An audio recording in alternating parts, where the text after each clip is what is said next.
चाहे अग्नि में मुझे जलना हो, चाहे कांटों पे मुझे चलना हो, चाहे छोड़ के देश निकलना हो, चाहे छोड़ के देश निकलना हो, रहे ध्यान तुम्हारे चरणों में, मिलता है सच्चा सुख केवल भगवान तुम्हारे चरणों में।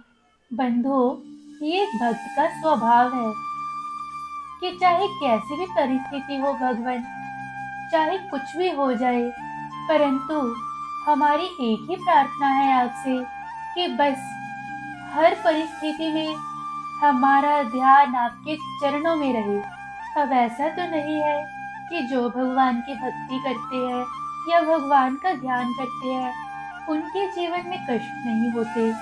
देखिए, कष्ट तो होते हैं, परंतु भगवान का आश्रय लेने वाले को सिर्फ एक बात की संतुष्टि होती है कि जैसी भी परिस्थिति हो, ठाकुर जी तो हमारे साथ ही है।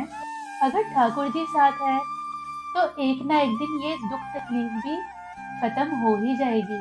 अब कोई भी परिस्थिति हमेशा के लिए थोड़ी ही रहती है।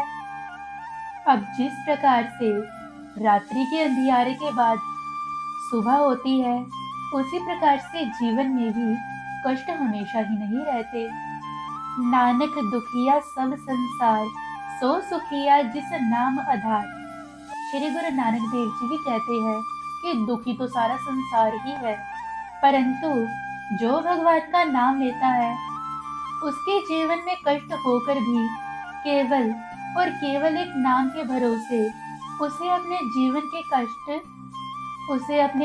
के कष्ट मालूम ही नहीं पड़ते। ऐसे ही नामदेव जी बहुत बड़े भक्त हुए, श्री विठल विपुल। ऐसे ही ठाकुर जी के बहुत बड़े भक्त हुए, उनका नाम था नामदेव जी। नामदेव जी का नाम तो आप सभी ने सुना ही होगा, अगर नहीं सुना तो इस कथा को बड़े गौर से सुनिए। श्री नामदेव जी महाराष्ट्र के एक सुप्रसिद्ध संत थे। वे विठल भगवान के बहुत बड़े भक्त हुए। उनका ध्यान सदा विठल भगवान के दर्शन, भजन और संकीर्तन में ही लगा रहता। सांसारिक कार्यों में उनका जरा भी मन नहीं लगता। वे एकादशी व्रत के प्रति पूर्ण निष्ठावान थे। वे उस दिन जल भी नहीं पीते थे। एकादशी की संपूर्ण रात्रि को हरिनाम संकीर्तन करते। एकादशी को वे ना अन्न खाते और ना किसी को खिलाते। एक दिन एकादशी की रात्रि को वे हरिनाम संकीर्तन कर रहे थे। उनके साथ अनेकानेक भक्त भी संकीर्तन कर रहे थे। अचानक एक क्षीणकाय, हड्डियों का ढांचा मात्र एक वृद्ध ब्राह्मण उनके द्वार पर आया और बोला, मैं अत्यंत भूखा हूँ, मुझे भोजन करवाओ, अन्यथा मैं भूख के मारे मर जाऊंगा।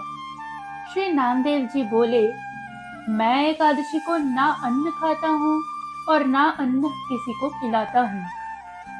अतः ब्राह्मण देवता, प्रातः काल सूर्योदय का आप इंतजार करिए, व्रत का पारण करके आपको भर पेट भोजन करवाऊंगा।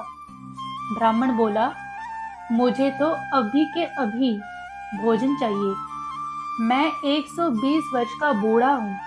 एकादशी व्रत 8 वर्ष से लेके 80 वर्ष तक के लोगों के लिए है। मैं भूख से मर जाऊंगा और तुमको ब्रह्म हत्या का पाप लगेगा। श्री नामदेव जी ने कहा, ब्राह्मण देवता, चाहे कुछ भी हो जाए, मैं आपको भोजन नहीं करा सकता। कृपया आप सुबह तक प्रतीक्षा करें। श्री नामदेव जी के ऐसे व्यवहार के प्रति अन्य ग्रामवासियों ने नामदेव जी को निष्ठुर कहा और ब्राह्मण को भोजन देना चाहा, परंतु ब्राह्मण ने भोजन लेने से इनकार कर दिया और कहा, यदि मैं भोजन ग्रहण करूंगा तो सिर्फ और सिर्फ नामदेव से ही करूंगा। श्री नामदेव जी ने कहा, जब ब्राह्मण को भोजन ना दिया तो कुछ ही समय में उसके प्राण पखेरु उड़ जाएंगे। और देखते ही देखते उस ब्राह्मण की मृत्यु हो गई। वहां उपस्थित सभी लोग श्री नामदेव जी के प्रति अपशब्द बुरा भला कहने लगे, उन्हें हत्यारा घोषित कर दिया। परंतु नामदेव कुछ ना बोले, पूर्ववत विठ्ठल भगवान के भजन और कीर्तन में ही लगे रहे तथा एक पल के लिए उठे और मृतक शरीर को ढक कर रख दिया। वह मृतक देह के समक्ष नाम संकीर्तन करते रहे। प्रातः काल श्री नामदेव जी ने व्रत पारण किया और एक चिता बनवाई। स्वयं उस ब्राह्मण के पार्थिव शरीर को अपनी गोद में लेकर चिता पर बैठ गए। चिता को प्रज्वलित किया गया। जब आग की लपेटें श्री नामदेव जी तक पहुंचने ही वाली थी तो अचानक वे ब्राह्मण उठा और श्री नामदेव जी को उठाकर चिता से बाहर कूद पड़ा। जब तक नामदेव जी कुछ समझ पाते, वह बूढ़ा अंतर ध्यान हो गया। स्वयं विठ्ठल भगवान ही उसकी परीक्षा लेने के लिए आए थे। इस घटना को देखकर सब आश्चर्यचकित हो गए और श्री नामदेव जी की जय जयकार करने लगे। धन्य है नामदेव जी। आप भक्तों को बताऊं कि नामदेव जी श्री विठ्ठल भगवान के बहुत बड़े भक्त थे। और ये विठ्ठल देव जी इस धराधाम पे कैसे प्रकट हुए, इसके पीछे भी एक बहुत रोचक कथा है।